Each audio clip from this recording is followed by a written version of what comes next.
देखिए, एक तो इसको थोड़ा सा समझने की जरूरत है। आपको तो पता ही है कि यहाँ पर दो स्कूल ऑफ थॉट हैं। एक स्कूल ऑफ थॉट ये कहता है कि कोई भी अगर टेंटेड प्लेयर है तो उसको तो आप बिल्कुल ही ना लें और उसको किसी किस्म का कोई ओहदा ना दें। जी। दूसरा स्कूल ऑफ थॉट है, वो ये कहता है कि जी अगर किसी ने अपनी सजा काट ली है और सजा काटने के बाद उस रिहैबिलिटेशन के प्रोसेस से गुजर चुका है, रिहैब हो चुका है उसका, और उसने वो तमाम चीजें की हैं जैसे कि अब मोहम्मद आमिर ने की थी, तो उसको इजाजत दे दी जाए। अब देखिए ना, सिलसिला ये है कि आपने एक ही तरीके से अगर सबको लेकर चलना है तो फिर आमिर जब खेल चुका तो फिर दूसरा जो भी बंदा है उसको वो क्यों नहीं आ सकता इसमें। तो अगर शर्जील खान के ऊपर इल्जाम लग के वो अपनी सजा काट के वापस आ सकता है तो फिर ये सलमान भट्ट क्यों नहीं आ सकता। This is the another issue.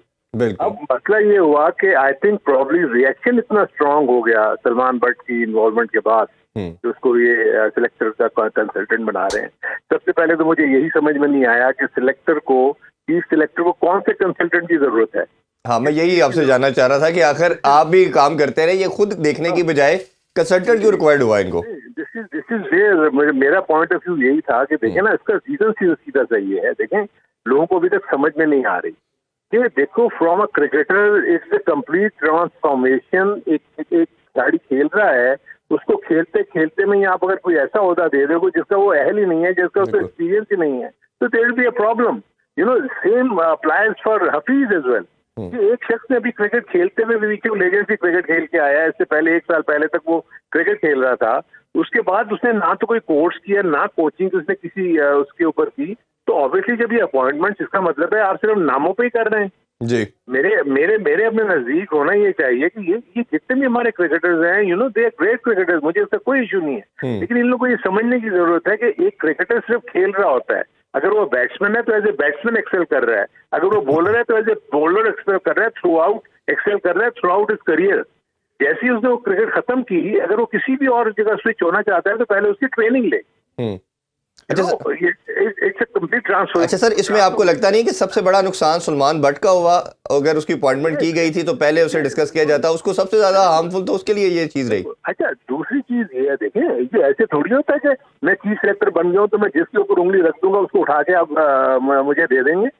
उसके बाकायदा प्रोज एंड कॉन्स होते हैं। आप किसी की भी सीरीज देखते हो, बहुत सारी चीजें देखते हो, उसके बाद आप डिस्कस करते हो अपने चेयरमैन से कि जी ये मैं समझता हूँ मेरी टीम में ये लोग होने चाहिए। लेकिन आपके पास तो टीम ऑलरेडी मौजूद थी, सिलेक्टर्स आपके पास मौजूद हैं, तो आपको किस किस्म की कंसल्टेंसी की जरूरत पड़ गई। देखो, ये तो सीधी सीधी चीज बताता है कि आप, इसका मतलब है कि उस जॉब के लिए आपको क्रेडेंशियल्स आपके पूरे ही नहीं थे, इसलिए आपको मदद की जरूरत है। किस चीज की मदद की जरूरत है? वो ये कह रहे हैं कि जो कमेंट्री करता फिर रहा है उसने सारे लड़कों को देखा हुआ है। कामरान अकबर जो है वो भी टीवी पे बैठे हुए बातें कर रहा था, वही लड़कों को देखा हुआ है। ये कोई इसका वो नहीं होता। भारत ये इन लोग अपने अपने डिसीजन थे, इन्होंने लिए, सब कुछ किया, लेकिन अननेसेसरी उसका आप देखें ना बैकलैश कैसा जबरदस्त है। अभी देखें, अब आसिफ है, आसिफ भी उसमें है। इन सब लोगों ने अपनी सजा भुगत ली है, फिर सबको एक ही लाठी से आके ना आप अगर आप आमिर के लिए कहते हैं जिसको टीम में वापस ले लें, आप शर्जील को कहते हैं टीम में वापस ले लें, तो फिर सलमान को भी ले लें, फिर सलीम मलिक को भी ले लें। खेलों से रिलेटेड तमाम अहम खबरें और अपडेट जानने के लिए सुनो न्यूज़ के YouTube चैनल को भी सब्सक्राइब करें और बेल आइकन को क्लिक करना मत भूलिएगा।